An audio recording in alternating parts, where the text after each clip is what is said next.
माता हम चल रजी दुकर रजी खुने कौम माता हम चल रजी दुकर रजी खुने कौम मड़ा बस हर तरीका रजी खुने कौम जमा द सवाल जवाब चित पकम अंदाज के कवे जमा द सवाल जवाब चित पकम अंदाज के कवे माल प्रबल शांति गुस्सा रजी खुने कौम चिदस्ता जिक्र पके नशम कवे सर्द उपरी चिदस्ता जिक्र पके नशम कवे सर्द उपरी माला गजल रजी टपा रजी खुने कौम अस्सलाम वालेकुम कदरमनो प्रोग्राम दे नेकी हिले او زیم ستاسو خپل ملګری عتیق سهیل تاسو د معلومه وی چې زمون د پروګرام او مرم او مقصد هغه شاعران ملګری چې د پښتو ادب د پرکار کوي لګیا دي او څوک نه دی زمون کوشش دي چې دا وی سرکینو دا وی جون پښتو او دا غینا او غزل واورو او تاسو سره شانګلو کو هم نن په دغه لړ کې مون سره او نسته کوي او جناب پروفیسور ظریف خان عزیز صاحب او عزیز صاحب تاسو دا په پروګرام کې هرکله او مینه وایي ډېر مننه سفیر صاحب تاسو ډېر مننه چې په دې نیولې وخت کې تاسو راغلئ او ما سره یو څو خبرې او زه ستاسو د یو څو خبرې جوګه وګڼم ډېر مننه عزیز صاحب که تاسو د کتونکو سره لنډه پیژندګلي وکړئ نو ډېره به ښه وي زما نوم جي ظریف خان دی او تخلص ارزي لرم د زوړ عظیم کلی د تل ایریا ضلع بنو او بمیل تحصیل سره تعلق لرم عزیز صاحب ژوند مو څنګه روان دی الله تعالی کرم فضل دې ښه تېرېږي الله دې راضي شي عزیز صاحب تاسو د دې خاورې او زوړ پېژندلی شوی شاعر یادېږئ تاسو د کومو ادبي تنظیمونو سره او ناسته پاسته شوې ده د چا مطلب نو ماته یو پروګرام ریډیو پاکستان پېښور نه نشر کېدو جواب رسان په هغې کې شفیع نصر صاحب یو وخت شفیع نصر صاحب مشهور شاعر تاسو په کلام اورېدلي چې لکه ماشوم چې په زنګو کې ښې لاسونه وایي داسې مې زړه سینه کې دا به سټکونه یو دا هغه ماته جواب رسان پروګرام کې ما ورته د ګیلو ډکټ ولیکم نو هغه وویل چې ګوله ته خو لا سټوډنټ یې خپل د ادبي سفر جاري ساته یو وخت به راشي انشاءالله ستاسو د کلام به د دې معیار شي چې ریډیو به یې ریکارډ کړي دا خبره ما لیکل شروع کړو نو بیا زه کله کالج ته لاړم دا 81 خبره ده هلته ما په د کالج کې چې کومې مشاعرې به کېدې په هغې کې هم برخه اخیسته بند کړې او بیا د هغې نه پس زلمي لیکوال دلته په بندو کې د درې ټولنې وې یو ادبي ټولنه وه بله تنقیدي ټولنه وه او درېیمه د زلمي لیکوال نو زه باقاعده دا به چې 83 1983 یعنې 83 یا 84 د دې د وختو چې زه د هغې باقاعده غړی شوم د هغه مشاعرو کې به کېناستم د هغه نه پس خو بیا داسې به چې د نورې مشاعرې کې دي د تنقیدي ټولنې هم د هغې کې به هم برخه اخیسته وخت نه و بیا زه چې کله د سرویس د ملازمت په سلسله کې اسلام آباد ته لاړم هلته ادبي سوسایټي ده هلته پښتو ادبي سوسایټي نو هلته میم ریشبک صاحب او اقبال حسین افکار صاحب نظیر الحق صاحب د دې سره زما ناسته کېده ګوکې زه د هغې به بنیادي غړی نه وم خو چې مشاعرې به کېدې علاوه داسې تقریباتو د ادبي سوسایټۍ زه به هغې کې کېناستم نو د هغې ملګرو زه ډېره شکریا ادا کوم منندویه یم دویم زما د ادبي تربیت دی هم وکړو او دلته چې کوم لکه تاسو ته ما و چې زلمي لیکوال کې زموږ صدر په هغې وخت فراز صاحب نو فراز صاحب یعنې په رښتیا چې څومره هم شاعران دا زلمي لیکوال ټول زلمي وو نو هغه ډېره خواري کوله او زموږ ادبي مرسته یې کوله او روزنه یې هم کوله موجوده چې کوم دی بیا خو دلته زموږ د وزیر ادبي جرګه چې کله په وجود کې راغلې ده د هغې وخت نه د دې سره زما نصیب د یو غړي په حیثیت باندې داسې دلته زموږ د تل ادبي جرګه وزیر ادبي جرګه په هغې کې هم ناسته کوم او فی الحال خو زه به دا نه وایم چې زه لکه د شاعرۍ په وادونه سینیر یم د دې دوا خو نه کوم خو څه مات ګل کلام چې کوم الله تعالی دې عزت وکړي زما د دې ملګرو نو فلحال خو مونږ تر مردانه پورې تر لږ د چې کوم د لرې کوهاټ شو کارک شو دلته څونه هم شاعري یا ادبي د ناستې هغې ته مونږ غواړي. مننه. عزیز صاحب اخري یو تپوس در کوم چې ستاسو نثر او نظم باندې څومره کار کړی دی؟ دې هکله خو لکه ما تا ته ووایي چې لیکل خو ما ډېر پخوا شروع کړي وو که نه زه دوسري او تیسري کلاس سټوډنټ وم که نه نو ما کلام جمع کولو ملګرو به راته وخت په وخت وایي چې تاسو دا شعر کوئ خو بهرحال څه زما خپله سستي او څه حالت دغسې چې هغه پاتې کېده په کېده خو اوس په دغې 2019 کې په دې کې ما داسې وبوله چې کتابونه چاپ کول شروع نو په سمندر زما لومړی د شعري مجموعه ده بیا ورپسې میاشت پس اشنا چاپ شو او اوس چې کوم دی انشاءالله په دې یو څو ورځو کې به یار راورسي د چاپ په مرحلو کې دی او د دې نه پس بیا چې کوم ما بغیر مطبوعه دغه پروت دی خو هغه به هم بیا چاپ کوم هغه ګل دی اراده زما ده چې څلور به دا منظوم شي او د دې نه پس ولسي کیسې ما جمع کړي دي نو هغه هم 11-12 کیسې دي بلکل پیور هغه چې مونږ ته به نیا یا مور په دنغري په غاړه کومې وي بلکل کورنۍ یعنې ولسي کیسې دي هغه ما جمع کړي دي تالیف کړي مې دي او د هغې نه علاوه متلونه مې راغونډ کړي دي داسې متلونه چې کوم زموږ د جنوبي اضلاع متلونه چې هغه په د مخکې متلونو کې نه دي راغلي زیات چې کوم ما لیکلي ځینې خو به یقینا چې هغه د هغوی چاپ شوي به وي کتابونو شکل کې به وي ځینې خو پکې داسې که نه خو ما کوشش دا کړی دی چې په هغې کې زیاتره ما داسې متلونه جمع کړي چې شایع شوي نه دي. مننه. تاسو د کوم کتابونو چې نمونه اخیستل نو دا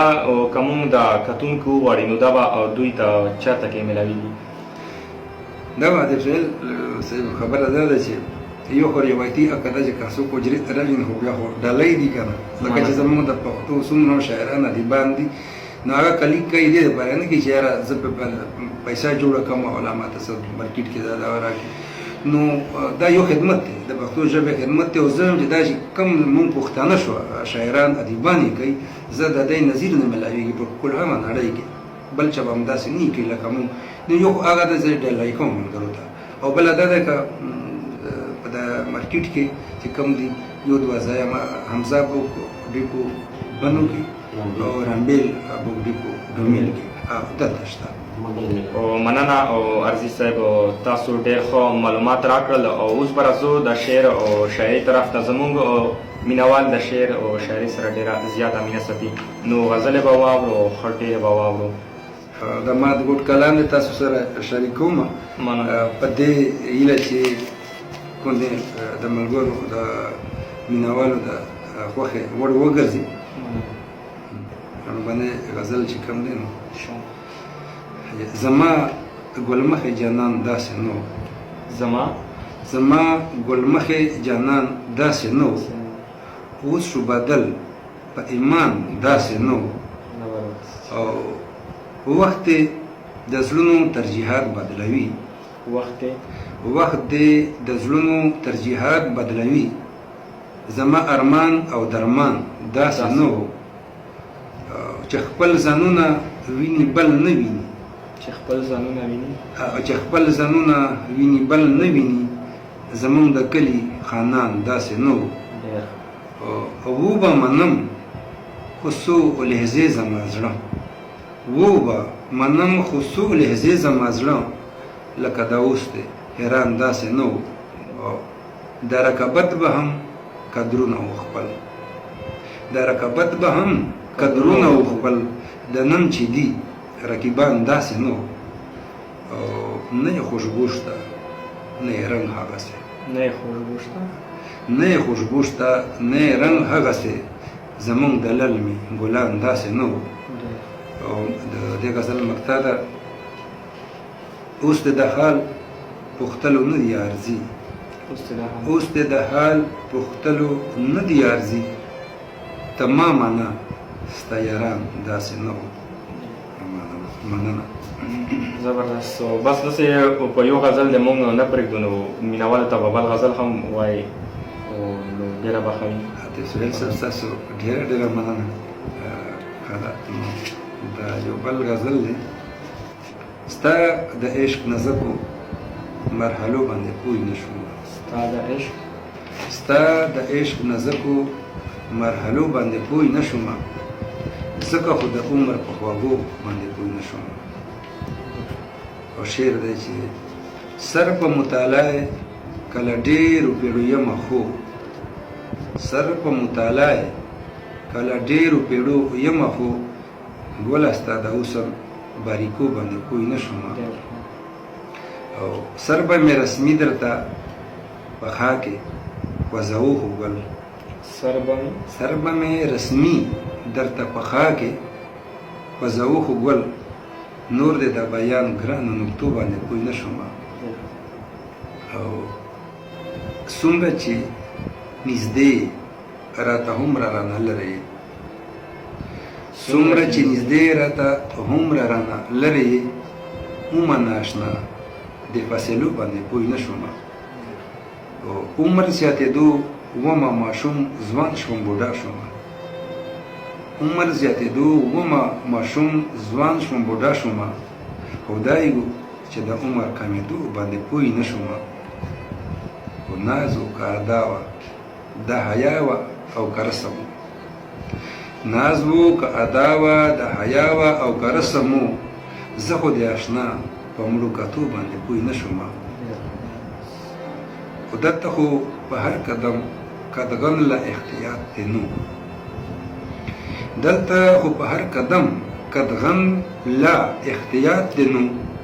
ځکه د فطرت په رنګینو باندې پوه نه شوم. او د دې غزل مطلع څه دا رنګ ده چې مقطع د دې غزل مقطع څه دا رنګ ده سر یې په ګیلو چې د کوم وخت نه ماین شوی سر یې په ګیلو چې د کوم وخت نه ماین شوی عقل شهرزي ستا په ګیلو باندې پوه نه شوم. مننه. ستاسو وایي دوه کافي دي که وایي چې یو بل اورېدل غواړئ؟ مننه عزیز صاحب. بس یو غزل اخري درنه واورو نو بس بیا صفحه بخښنه غواړم زما لږ د مرۍ کې څه د هغه غونډه کې دي که نه اختر تېر شوي دي او خامخا د غوړ مړ د غوښې دغه شي نو دې وجې لږ صحیح او د اورېدونکو نه هم بخښنه غواړم ستاسو نه هم غزل دی چې ګل کرم ترې جندرونه وشي چې ګل کرم ترې جندرونه وشي چې ګل کرم ترې جندرونه وشي زما به څرنګې بختونه وشي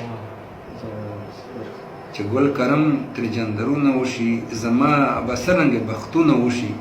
او تندر وهلې بارودي ځمکه کې تندر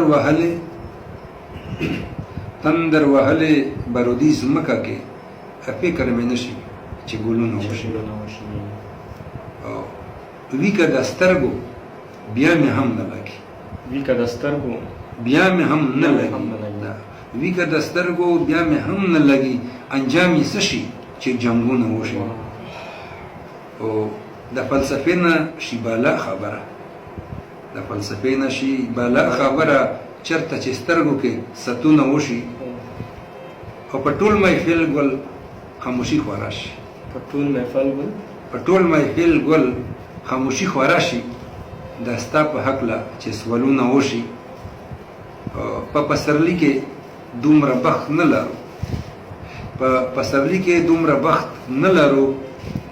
چې مو په لل مو بارانونه وشي. او شعر دی چې خدي ورتللو ته خپل زړه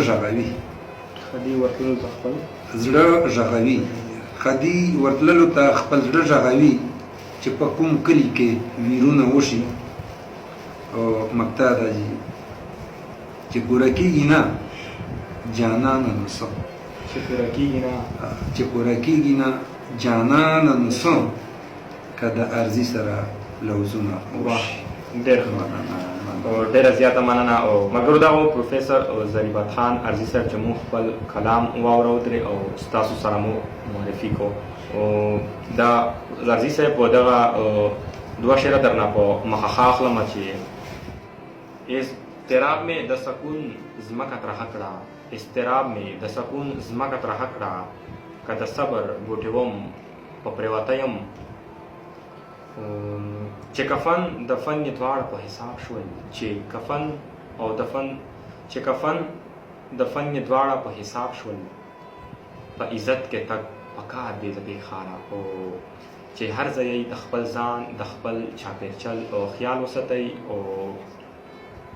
الله مو ښاد ساته، آباد ساته، او د لوی الله پام